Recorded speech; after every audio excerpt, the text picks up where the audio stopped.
Assalamualaikum warahmatullahi wabarakatuh. Apa kabar pemirsa? Semoga Anda senantiasa sehat dan selalu berada dalam lindungan Allah Subhanahu wa taala. Amin amin ya rabbal alamin. Alhamdulillah, senang sekali saya Fayun Nizar hari ini kembali menjumpai Anda dalam program kesayangan kita, Gapai Kemuliaan. Dan seperti biasa, saya tidak sendiri, sudah hadir bersama saya, gurunda kita semua, Kiai Haji Muhammad Faiz. Assalamualaikum Kiai. Waalaikumsalam warahmatullahi wabarakatuh. Apa kabar Kiai? Alhamdulillah baik, sehat. Alhamdulillahirrahmanirrahim. Terima kasih sudah hadir di studio Gapai Kemuliaan. Nah, dalam episode hari ini, Kiai Haji Muhammad Faiz akan menjawab pertanyaan-pertanyaan Anda, pemirsa Gapai Kemuliaan yang sudah masuk melalui WhatsApp dalam episode Ustadz Menjawab. Bagi Anda pemirsa yang juga memiliki pertanyaan, silahkan Anda bisa kirimkan pertanyaan Anda, baik itu berupa pesan teks maupun juga dalam bentuk video melalui nomor WhatsApp yang tertera di layar kaca. Anda juga berkesempatan untuk bertanya langsung kepada Kiai melalui sambungan Zoom yang nanti teknisnya akan ditentukan oleh tim Gapai Kemuliaan. Baiklah, langsung saja kita ke pertanyaan pertama ya Kiai ya. Ini pertanyaan pertama, ada pertanyaan dari Bapak Udin di Sukoharjo. Assalamualaikum Pak Udin, pertanyaannya, Kiai, apakah diperbolehkan kain ihram yang digunakan saat umroh dipersiapkan untuk menjadi kain kafan ketika kita wafat kelak, Kiai? Jawabannya sangat boleh. Jadi kain kafan itu kalau kita mempelajari dalam fikih terkait dengan at-takfin, itu tidak ada syarat tertentu. Hanya saja Rasulullah itu memberi batasan. Kain kafan itu jangan diambil dari kain yang paling buruk dan jangan diambil dari kain yang paling mahal. Jadi kita diminta untuk membuat kain kafan yang proporsional pada harganya. Kenapa demikian? Kata Rasulullah, kalau kain kafannya jelek, kasihan. Karena dalam satu riwayat itu bahwa nanti orang meninggal itu kan kelihatan oleh semua orang yang ada di kuburan itu. Kalau kain kafannya buruk rupa, itu kasihan dia. Sementara kalau kain kafannya terlalu mahal, sayang. Karena kain kafan itu kan hanya untuk membungkus dia di dalam tanah. Maka tidak ada persyaratan tertentu. Itu yang pertama. Yang kedua, beliau tadi berbicara soal kain ihram yang dipakai umroh. Ini sangat dianjurkan sebetulnya kalau kita kaitkan dengan bab yang namanya tabarruk. Tabarruk itu adalah menginginkan kebaikan. Bisa dari orang, kan barokah itu Allah taruh di bumi ini, bisa pada orang, bisa pada tanah, bisa pada waktu misalnya, pada semua banyak makhluk Allah.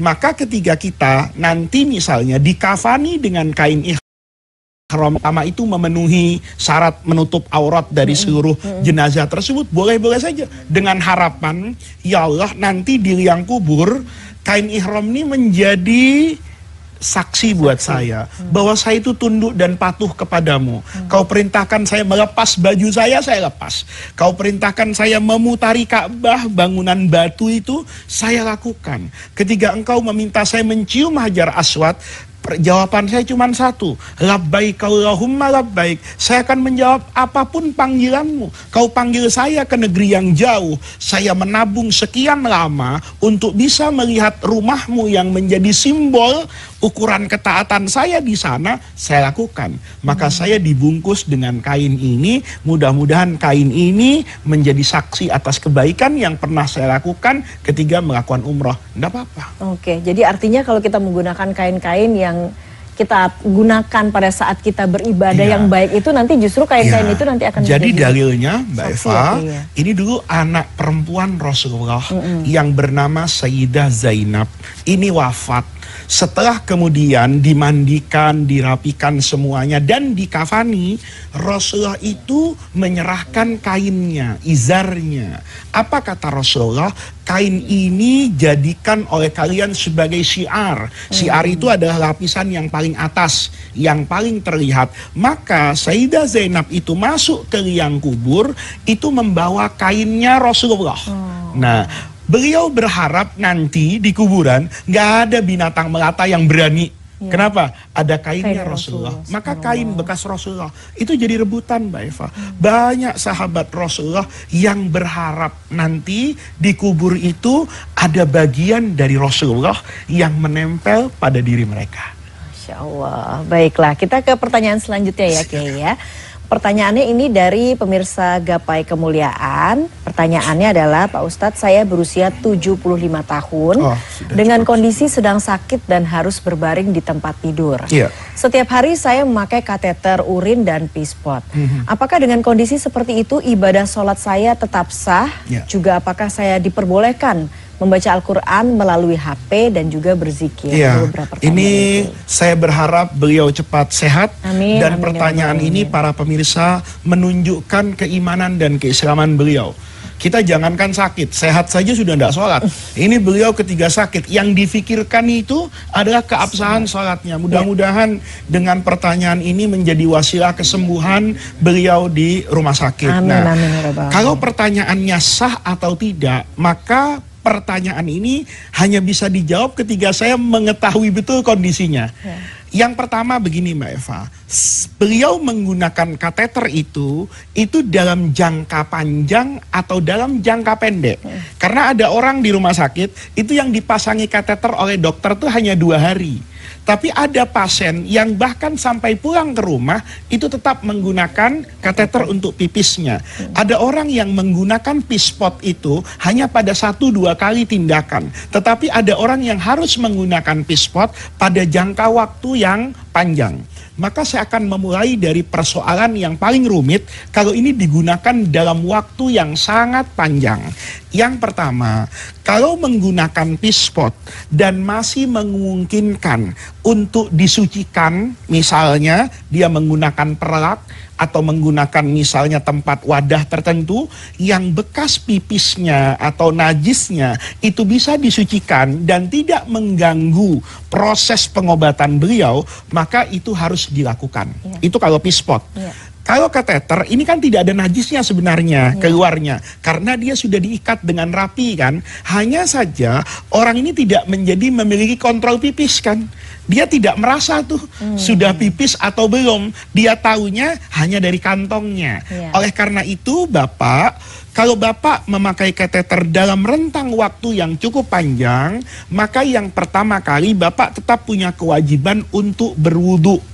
Ya, kalau pakai pispot maka semaksimal mungkin najisnya itu bisa dihindari. Saya mohon maaf, misalnya Bapak laki-laki pada alat vitalnya yang mungkin bersentuhan dengan najis, itu kan hanya ujungnya Pak. Bapak buka kaki yang lebih lebar atau gunakan seperti kain yang tebal. Kalau ada misalnya cipratan pipis, itu tidak kena pahanya. Nanti begitu sholat diganti pakaiannya, alat vitalnya sudah bisa disucikan kalau menggunakan pispot. Kalau menggunakan kateter dalam jangka yang panjang, kewajiban cuma wudhu Mbak Eva. Tapi wudhunya hanya untuk 1 sholat. Nah, kalau kita kan wudhu selama tidak batal, ya boleh dipakai berapa sholat saja. Tapi kalau orang yang pakai kateter, ini dihukumi seperti orang yang selalu dalam keadaan hadas.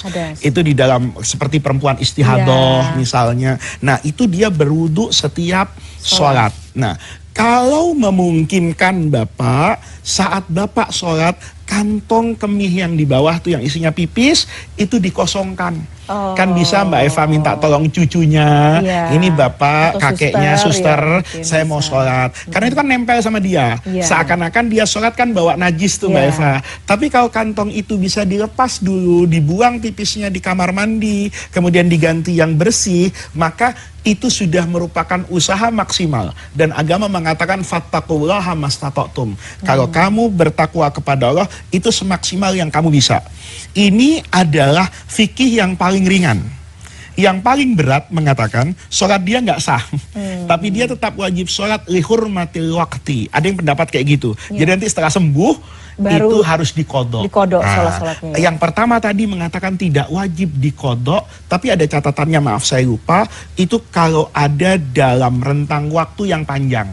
Kalau dalam rentang waktu yang hanya pendek 1-2 hari, orang mengkodok sholatnya tidak menjadi beban, maka itu sebaiknya dalam hemat saya dikodok sholatnya untuk lebih membersihkan kepada Allah. Tapi kalau sampai ke kateternya 1 bulan misalnya, kan itu berat untuk kodok sholat 1 bulan. Maka mengambil pandangan ulama yang mengatakan sholatnya sah. Oke.